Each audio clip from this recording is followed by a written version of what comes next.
So, what if somebody told me that my faith is based on mythologies, that ideas that are found in other pagan faiths that even predate the Christian faith?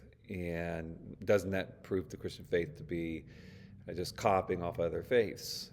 So, we're going to explore that in this video. Now, this video is a part of a larger series of videos called The Disciple. So if you go to our YouTube channel, Bethel Pittsburgh, go under playlist, you'll find a playlist titled The Disciple.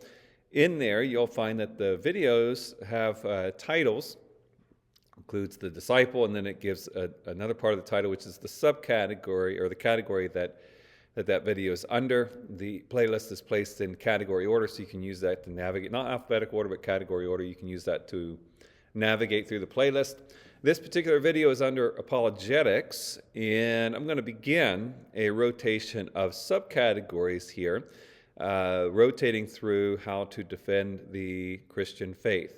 So the subcategories are that I'm going to explore will be objections to the Christian faith, secondly, objections to the Bible, thirdly, a piece of evidence for the validity and authority and accuracy of the Bible. Then, fourthly, a piece of evidence for the faith. And then, fifthly, demonstrating biblical principles in life, that how biblical principles do show to be true in our life experience. So that's what we're going to rotate through in this particular category. Now, this one is on objections to the Christian faith. So one of the objections that you'll often find is that the Christian faith was just copying and maybe even distorting ideas that predated that faith. And we're going to walk through that. Now, one of the things I want you to know, so I don't encourage you to do this unless you're really solid in your faith, and don't assume that you are. But what I'm doing is I search online biggest objections to the Christian faith, and read through some different things to find something to respond to. This one I saw on Reddit. I saw someone post a question, what are the biggest objections? And someone had a list, and one of them was the myths idea. Now, one of the things I noticed as I was sifting through it, and this is something very important to keep in mind, is that people often say things like, well, the Christian faith is obviously false. It is based off of myths. It is a distortion of things. It's not historically accurate, and it's not logical. And only people's foolish commitment to an idea, a belief system, and refusal to evaluate it honestly is the reason why they continue in that Christian faith. I notice people speak like this, and this is not the first time I've noticed it, that people will speak like this without giving any explanation or like a demonstration of how they know that their claim that they just made is true. Because I know reasons why I believe in the Christian faith, and many Christians know reasons why they believe the Christian faith. And so when someone just simply says it's false, there's a lot of errors in the Bible, all of those things, you need to give me something more than just a declaration that is the case. And a lot of people get intimidated away from defending their faith, intimidated away from their faith entirely or aspects of their faith, intimidated into believing their faith's not rational even if they keep it, because they're just being really bullied rather than actually being thoughtful and asking what's taking place here. And so that's one thing to make sure to keep in mind when you see objections is probably 90% of the time that people give objections, they're just making a claim that the Christian faith is false without giving any kind of input. And some of that is in some of the videos under Apologetics that's above this one. Another thing to keep in mind is we don't have to have all the answers. Not having all the answers doesn't make us wrong, doesn't make our belief system wrong. And so we don't have to feel bad if there's a question we don't have the answer to.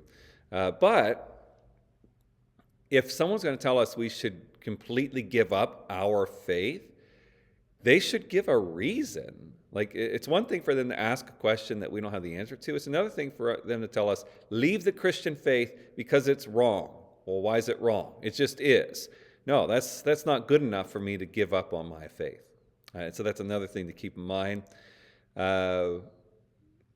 Again, that people try to say that faith is blind and without reason, and it's just blind acceptance. And unfortunately, there are a number of Christians that believe that this is the right way to go about faith, not asking questions and not being honest about things. And that's in no way biblical. The Bible never tells us to behave that way. It does tell us to trust God when we don't know all the answers.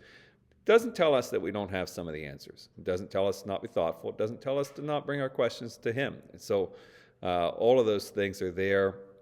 And let's not let people bully us into believing that our faith isn't reasonable, because it is. It's very reasonable. It is the most reasonable conclusion of the entire picture of the material existence, is the Christian faith. Now, on to the similarities with myths. So, you may know the story of Noah in Genesis, that God selected Noah and his family to save humanity through them. And he saved humanity through them through a boat and a flood, and began the human race over again with those 8, because they were the only righteous ones to be had. And so there is a story called the Epic of Gilgamesh, which is not a biblical story. It's not a Christian story, and it has very, very similar details to this. It was written, at least believed to be written, somewhere around the 18th century, which is before Genesis was written. Genesis was probably written earliest date, 15th century. Now, that means, because a lot of writing, a lot of facts and ideas, because writing was in development, were carried forward orally before they were written down, so that the assumption is that it's possibly in the 2100s that the actual story of the Epic of Gilgamesh came about 300 years, 400 years before it was written down. Now, the entire story is not about the flood. It's sectioned off into tablets, and the 11th tablet contains the story of the flood. And there are a lot of similarities between the flood story in the Epic of Gilgamesh versus the flood story in Genesis. Here are some of those details. Someone was saved from a flood through a boat. Precise dimensions were given in the building of this boat. An entire family enters the boat. All the types of animals in the world were spared. Then there was the destruction of all of humanity. The boat eventually lands on a mountain. The person on the boat, while waiting for the flood to subside, sends out birds to find out if the flood is over. Once the flood is over and they exit the boat, they make sacrifices to God. And then God makes a vow in response to what has taken place. So all of those things are in both stories. So then how do we know that these stories, one didn't steal from the other, kind of like a plagiarism scenario? Well, first of all, there are definite differences between these two stories. The Epic of Gilgamesh, it was a person in the boat, then that person became a god. That certainly is not what took place with Noah. The Epic of Gilgamesh includes very clearly polytheistic practices, the belief in multiple gods. The story of Noah does not. It's monotheistic. In the Epic of Gilgamesh, the flood, the storm that brings about the flood, the rains that bring about the flood only last 6 days, where in the story of Noah it's 40 days. All the human beings in the Epic of Gilgamesh turn into clay, all the ones that die in the flood. The Epic of Gilgamesh has the boat landing on Mount Nimush, and the flood story in Genesis has them landing on Mount Ararat. The person in the Epic of Gilgamesh sends out a dove, a swallow, and a raven, so 3 different types of birds, where in Genesis it's a raven and a dove, so there's a slight difference there. The sacrifices in the Epic of Gilgamesh was made to multiple gods, and in the flood story in Genesis, just to one god. In the Epic of Gilgamesh, the vow that was made was to never forget the event that took place. In Genesis, the vow that was made was creation of this rainbow, that was a sign of what took place, and that God would never again destroy the earth through a flood. And then in the Epic of Gilgamesh, the god that brought about the flood, all the other gods ended up angry with that god for causing the flood, and that the flood was an injustice.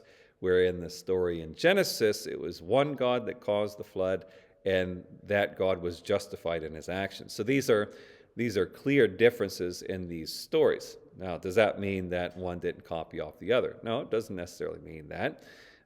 Yes, there are similarities, but there are definite differences. And yes, this document, the Epic of Gilgamesh, was very likely written before the writing of Genesis. However, one of the things we want to keep in mind is the Jewish oral tradition.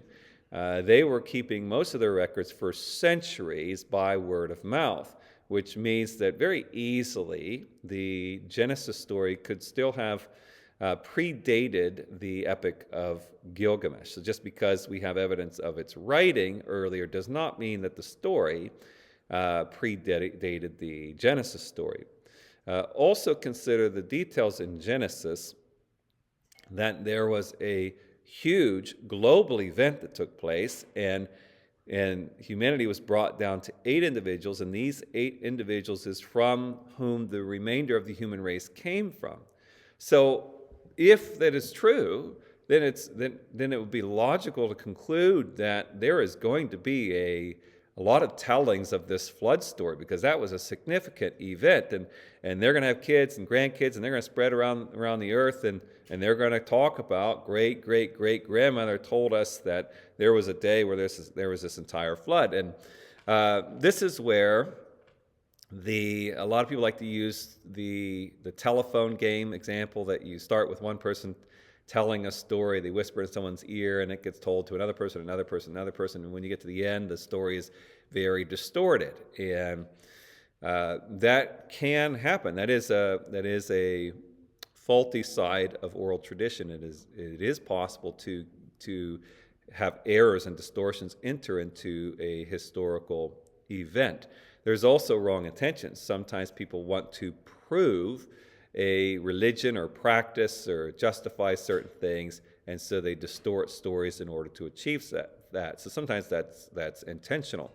And so we want to keep in mind then that would be why differences were created between the two stories. Now, why should we side with the biblical account versus the account of the Epic of Gilgamesh? And the biggest reason why, as far as apologetics is concerned, is the Epic of Gilgamesh does not tie any of these events to any historical ongoing record, where the story in Genesis links Noah and his family into a genealogy that moves into Abraham, that moves into the nation of Israel, and continues throughout the biblical account to move forward into time periods that we historically know outside of the Bible did take place. And so that's a very clear difference between Noah's story and the story of the Epic of Gilgamesh. So when people say, yeah, it's just copying stories from other places, and they point out similarities, don't just accept that. Think that through thoroughly. And the more we think, the more we will, and the more we learn, the more we will be able to shrug off these vain attempts to get us to leave our faith. So I hope that helps. If you have any questions on that, please leave that in the comments below. Or if you would like to grow in your faith in person, we'd love for you to join us. If you live in the Pittsburgh area, we are at 2501 Staten Street, Wednesdays at 6:30 p.m. and Sundays at 10 a.m. Or you can join us live streaming on our YouTube channel, Bethel Pittsburgh. Just go to that channel around 10 a.m. on Sunday mornings, and you can join us via live stream. But may God bless you.